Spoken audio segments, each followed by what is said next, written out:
KTEN's Belle Trevino, you are live from the meetup. Tell us what's going on out there. Hopefully y'all can hear me. All these motorcycles are getting ready to leave very, very soon. As you can see, I mean, there are motorcycles, cool cars, everything everywhere, all for one very special 6-year-old who has cerebral palsy and he's epileptic. So they're going to go across his apartment complex and they're going to go basically let him see exactly what these things are made of. And then they'll park at the park and at Fairview Park, and they'll let him get one-on-one with these vehicles. It's just going to be a load of fun. They're all very, very excited to be here and get to share this experience with him. Oh my goodness, it is so loud out here, guys. Oh my God. The excitement is so palpable, but tonight at 10, we'll hear from some of the people that are participating in this event and have more on it. Live in Sherman, Belle Trevino. Live in Durant. They just started this meeting tonight. What is this construction company saying they need? Well, Shirley Construction is asking for changes to be made. They're the ones in charge of the construction and the project. Changes to be made that are worth up to more than $300,000, and that's just based on the agenda. And we'll also be hearing an update from Wall Engineering on the progress that they are making. And today, the Durant City Council, or rather City Facebook page, posted another update saying Thursday, workers will start installing new traffic radar detection systems along University Boulevard and Radio Road, Westside Drive, and Bryan Drive, along with Main Street and University Place. And Tuesday, September 5th, Shirley Construction Corporation began removing the driveways, curb, and gutter in the south lane, as well as milling the roadway. Tonight at 10, we're going to have, of course, whatever happens in this meeting, all the discussions that happen for you to hear. Live in Durant, Belle Trevino, KTEN News. KTEN's Belle Trevino joins us from the side of that meeting. How's it going, Belle?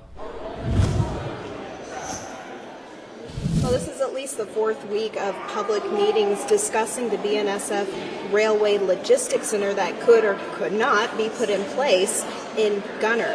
Now, citizens have said multitude of times for hours on end at these meetings that they do not want this thing. And if you want more information on that, you can visit our station, KTEN.com. But the main question today is, what is the answer going to be? The final decision that the council is going to make. For the past couple of weeks, the project has been tabled.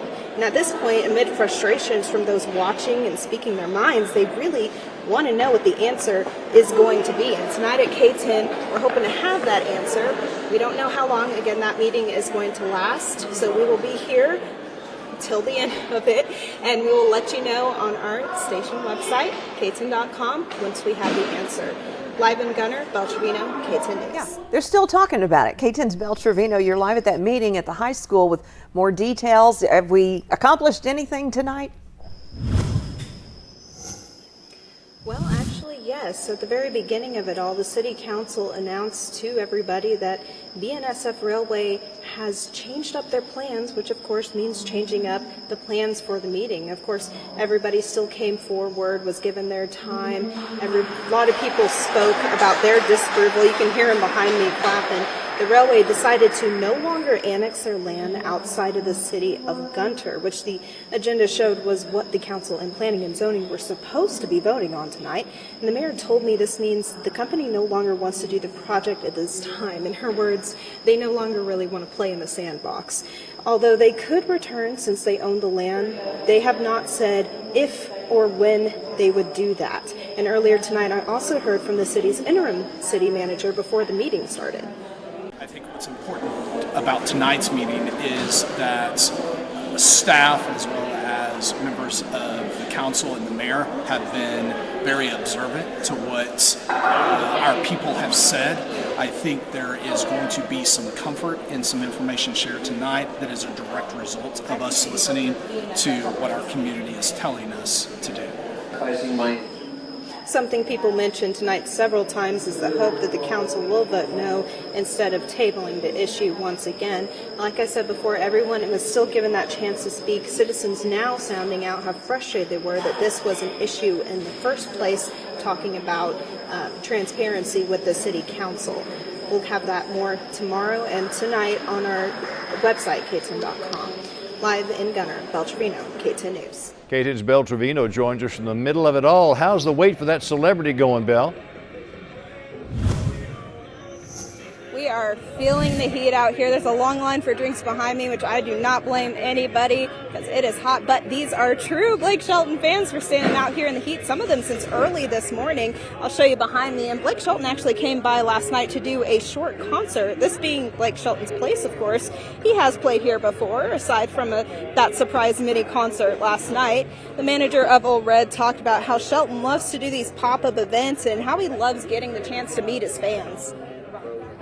Once Blake takes the stage at 7:30, we're going to open up the doghouse doors and people in the park will be able to enjoy the show also. And then our mystery guest will go on about 7:15 or 8:15, 8:30.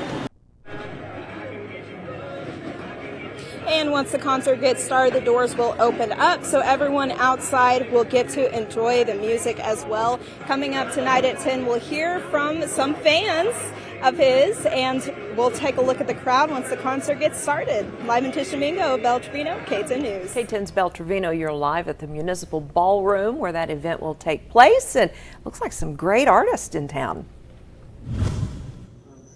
Absolutely, absolutely. And I've got actually with me right now one of the chair members for the Sherman Art League, Juanita Johnson. Juanita, how are you doing today? I'm doing well, thanks. Awesome. Y'all are preparing for a pretty big event tonight, right? Yes, we have our art reception for the show that we've put on this year, and we'll have the judges' commentary will be tonight. She'll be talking about the works that spoke to her, whether it be for technical reasons or skill or eye appeal or emotion, whatever it was that spoke to her. She's going to be talking about that. Awesome. It's one of the great things about art, isn't it? Yes, it is. Well, tell me a little bit about, for the artists themselves, why this type of event is important.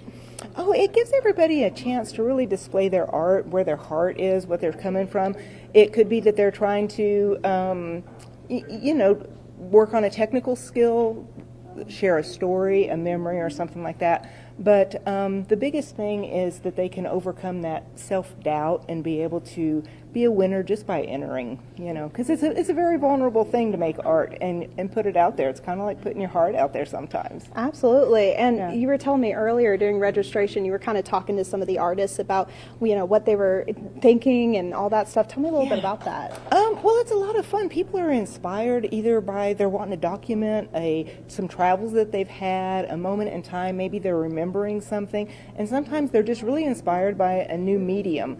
And we had one artist that has just figured out or was introduced to a new medium. He started exploring it, and he's already made like 23 works this month because he's just so excited about it, and just pushing the limits to see what he can do. So. Awesome. Perfect. Well, thank you so much for joining us here. And Saturday will be the Sherman Arts Festival, which we'll have more information on tonight at 10. But for now, we'll send it back to you live in Sherman, Belle Trevino, KTEN News. They're live talking with some people about the event and how they're raising this money and where it's going to go. Things are going real smoothly here. It's been really packed. We're at the Textile House in Sherman, like you said, and I'm actually here with Sergeant Brett Mullins, who's the Public Information Officer with Sherman Police Department. And tell us a little bit about why we're here today. So we're here in support of Special Olympics with this Tip-A-Cop event. We'll have an officer serve the guests of the restaurant and collecting donations that all go to athletes in our local community. Awesome. And how has response been with all the people today? It's been a pretty steady line at the door all night long, so we expect it to get busier. So we just encourage anyone who wants to come out and support this great cause to come on out here tonight and come see us. Awesome. And how are the officers liking doing this type of thing? We really enjoy it. Anytime we get to interact with with the public and non-enforcement activity is a positive thing. So they're all excited to be here. Awesome. And I know this is an annual thing to support the Special Olympics, like you said. So tell us a little bit about how we did last year. Last year we raised over $1,800. We're looking to do a lot better than that this year. So that's why we're asking anyone to come on out, come enjoy some great food, and donate to a great cause. Awesome. Well, thank you so much for joining us. And they'll be out here until about 9 p.m. tonight. And if you're in Sherman and you got the time, need some dinner plans, you come on out here and help support Special Olympics with the Sherman Police Department. Live in Sherman, Belle Trevino, KTEN News.